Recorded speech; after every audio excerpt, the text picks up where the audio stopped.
Assalamualaikum warahmatullahi wabarakatuh.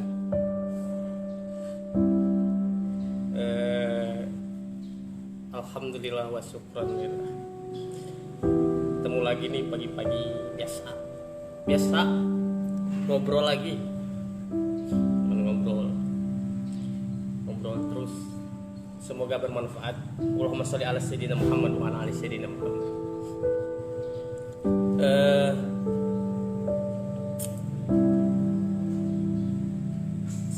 Saya bukan ustadz, sekali lagi saya bukan ustadz. Jadi kalau apa yang saya katakan salah ya bodoh lah. Saya emang orang bodoh, orang belajar. Jadi kemarin itu saya mau membahas apa tentang hal yang saya alami, hal yang terjadi pada diri saya, dan mungkin kedepannya saya akan membahas hal yang sama, terlebih tentang diri pribadi saya yang terjadi pada diri saya, dan kita mungkin bisa mengambil hikmah di situ.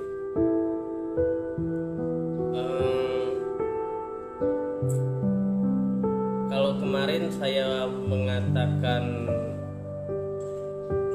ada sepenggal kalimat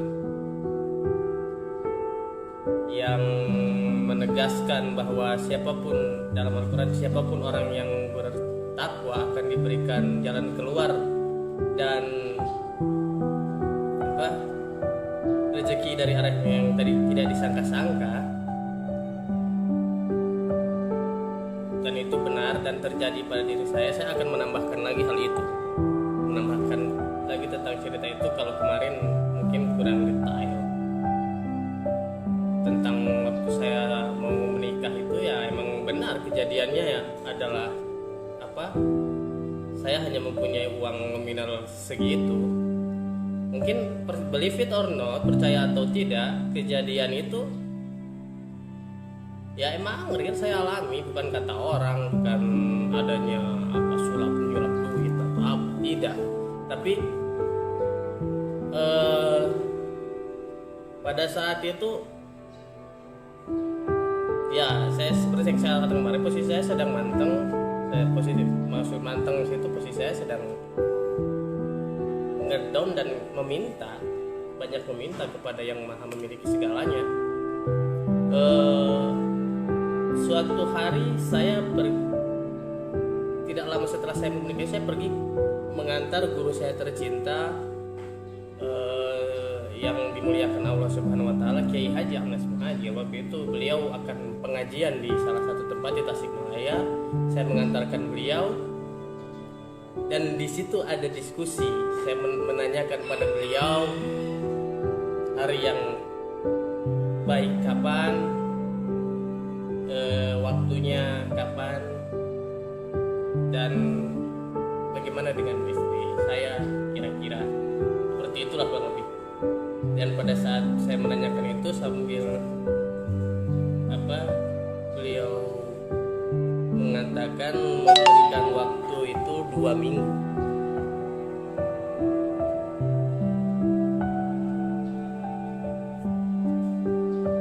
Jadi dari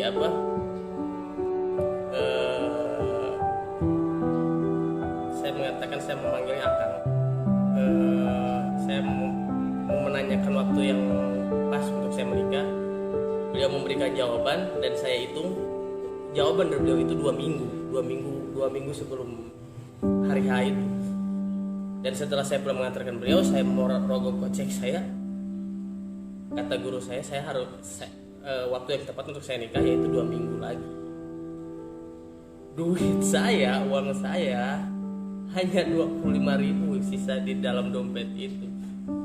Dan terjadi karena beliau mengatakan ketika kami mengaji, beliau mengatakan niatin aja yang benar, nggak usah mikirin biayanya gimana, nggak usah mikirin nantinya gimana, niatin aja yang benar, toh akan diberikan rezeki, akan diberikan jalan keluar.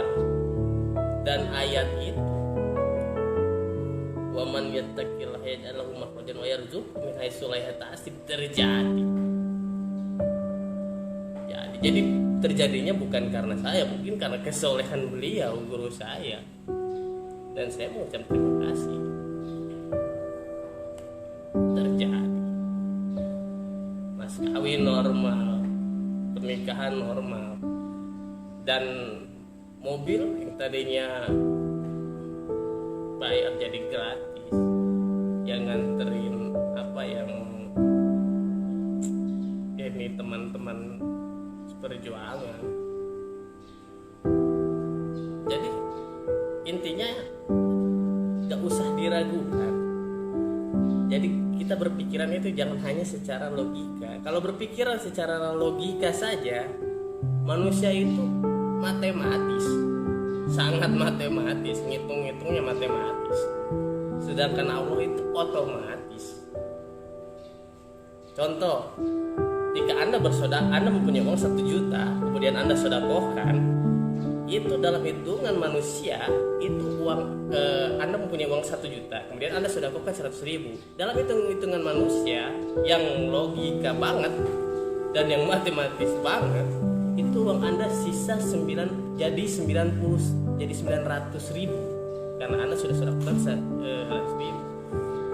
Hitungan Allah beda. Sangat beda ketika Anda menjodohkan di jalan Allah. Dalam satu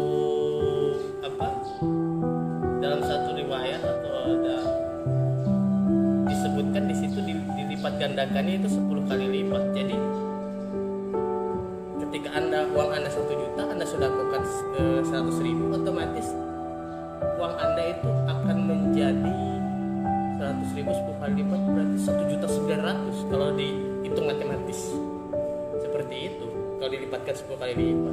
Jadi untuk hitungan Allah bukan 900.000 sih jadi uang Anda setelah Anda sudah bokan, tapi jadi 1.900.000 dalam satu riwayat. Seperti itu. Jadi matematik terlalu manusia terlalu matematis. Kopi dulu.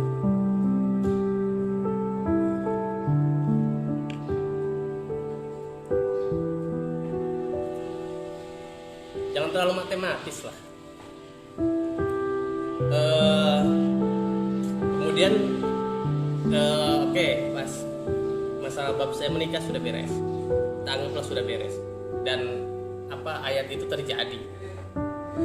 Kemudian saat saya bekerja, ketika saya bekerja,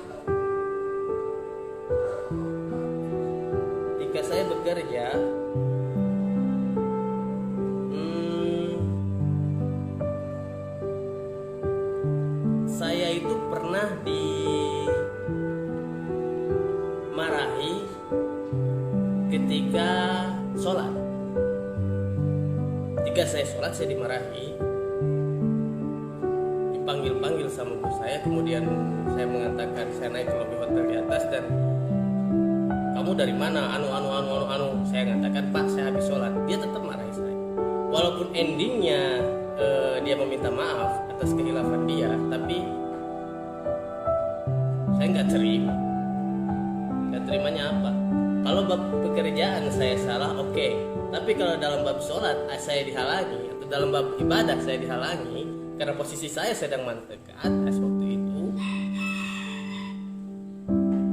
beres, udah, nggak ada. Saya berhenti, saya resign, saya keluar. Dan dia ada bahasa yang dia mengatakan apa yang saya berikan kurang. Bukan bab itu, tapi bab ibadah. Ketika hati saya merasa tidak enak, saya keluar. Saya nggak lihat duit. Gitu. Bukan saya munafik, tapi waktu itu yang terjadi seperti itu. Dan akhirnya sekarang pekerjaannya beres, pekerjaannya bos saya itu beres selesai. Bukan karena saya, mungkin karena kelalaiannya dia terhadap pekerjaannya, tapi intinya pekerjaannya beres.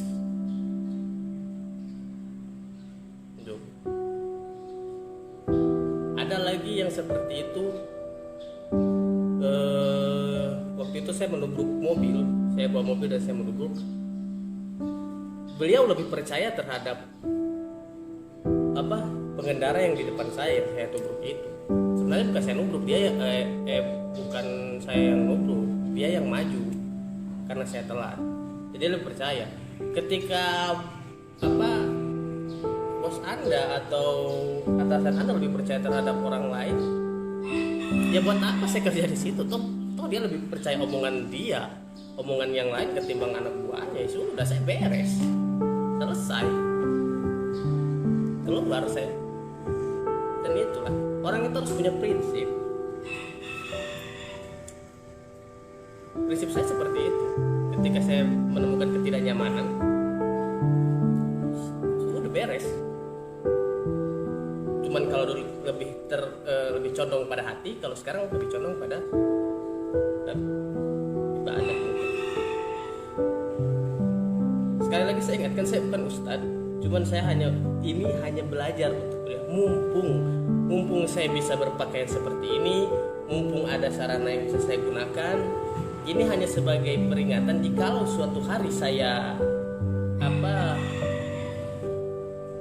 sebagai hal untuk mengingatkan, jikalau suatu hari saya tidak benar atau video ini saya bisa lihat kembali dan saya bisa seperti ini, dulu saya seperti ini. Atau mungkin anak-anak saya lihat, ini bapak saya.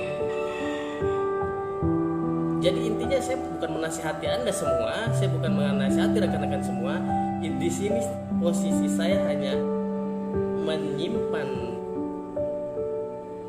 rekaman digital ini. Setidaknya kalau ini bermanfaat, saya katakan alhamdulillah, karena itu datangnya bukan dari saya. Saya bodoh, saya nggak ngaji, saya nggak belajar apa-apa, saya nggak tahu banyak.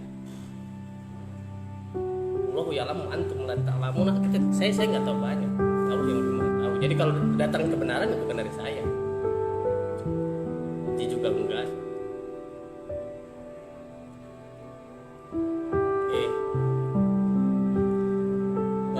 Kemudian bertobat. Dalam satu ayat disebutkan di sini, saya hanya menerjemahkan, bukan menafsirkan karena saya bukan ahli tafsir. Yang saya baca itu ternyata Allah Subhanahu wa taala itu lebih senang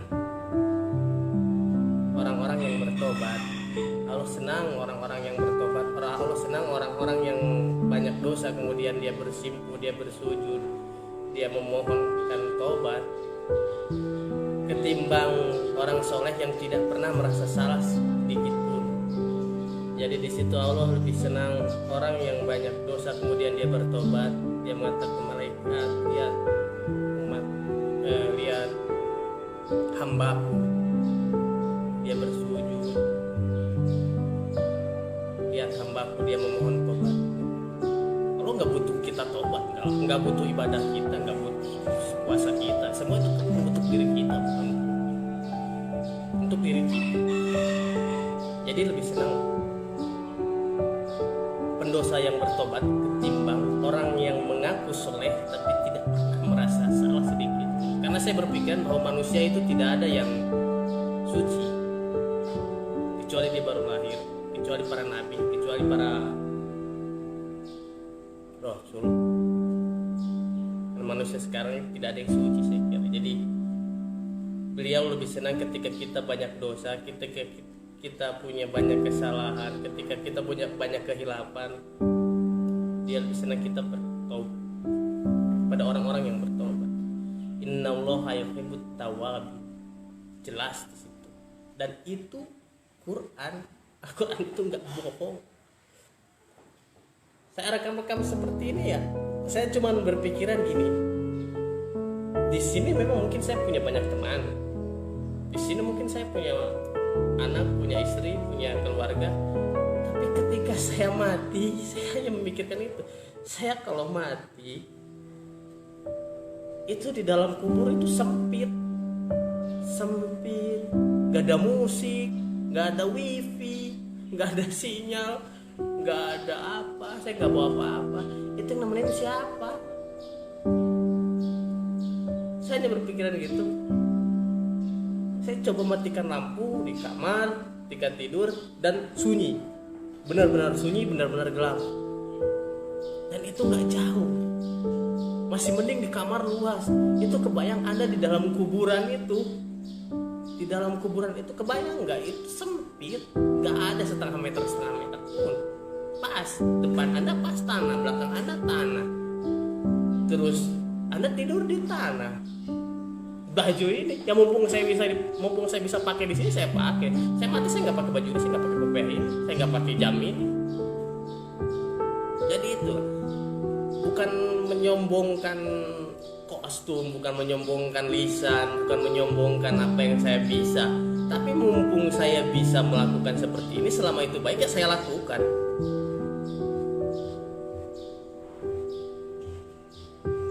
Yang saya kepikiran itu kalau saya kepikiran itu kalau saya mati siapa yang nemenin? Istri saya mau nggak nemenin? Nggak akan mau.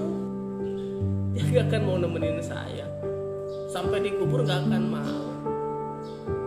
Keluarga ada yang mau nemenin, teman mungkin nggak ada.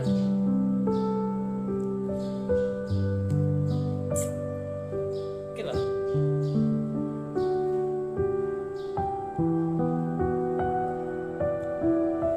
Mungkin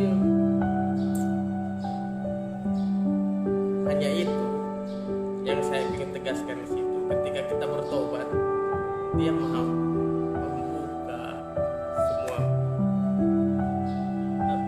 tobat kita. Dan tobat yang ciri-ciri tobat yang diterima itu adalah Anda tidak senang melakukan pekerjaan itu kembali. Ketika Anda suka minum minuman keras, Anda akan tidak senang dengan aromanya. Anda tidak akan senang dengan orang-orang yang Anda melihat orang-orang yang meminumnya. Itu salah satu ciri-ciri tobat diterima itu. Anda berhijrah. Rekan-rekan yang masih jauh yang mengenal saya di dunia itu,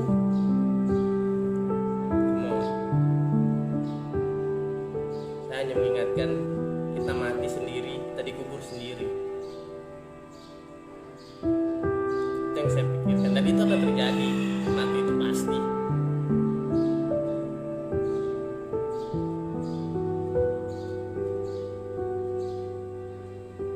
Mati itu pasti, tidak bisa dipacukan walau sebentar, tidak bisa dipundurkan juga. Mati itu pasti. Saya bilang itu akan terjadi. Tidak melihat umur, tidak melihat usia, tidak melihat penyakit, tidak melihat tua, muda, wanita, apa pangkat jabatan bisa menghalangi mati. Tidak.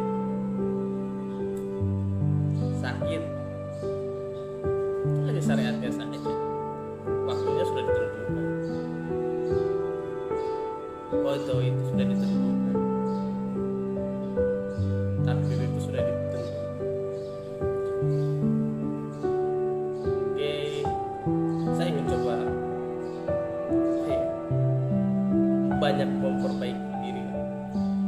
Jika apa yang sekarang saya katakan, jika apa yang saya ucapkan salah, perkataan yang saya lontarkan banyak kesalahannya, saya mohon maaf karena itu datangnya dari kebodohan saya dan kekhilafan pribadi saya. Jika apa yang saya katakan benar, itu datangnya dari Allah Subhanahu wa Ta'ala, dan semoga bisa memberikan manfaat. Karena ini saya lebih terkhususkan ini untuk diri saya sendiri, karena saya sering mengulang-ulang apa yang saya katakan. Karena jika kita dinasihati orang lain tidak masuk, dinasihati guru tidak mempan, dinasihati orang tua yang tidak mempan, coba diri kita sendiri yang menasihatinya. Makanya video ini video yang saya rekam selalu saya putar berulang-ulang. Saya mencoba menasihati diri saya sendiri. Terlebih video ini saya buat khususnya untuk diri saya sendiri, bukan untuk orang lain. Kalaupun itu di-share, ya mungkin saya ingin menunjukkan bahwa saya sekarang di sini, posisi saya di sini, saya bukan di sana. Jadi kalau Anda mengatakan gini gitu, ya terserah Anda lah, itu hak Anda. Oke, semoga bermanfaat apa yang saya ucapkan Wallahul muwaffiq ila aqwamit thoriq. Wassalamualaikum warahmatullahi wabarakatuh. Ngopi.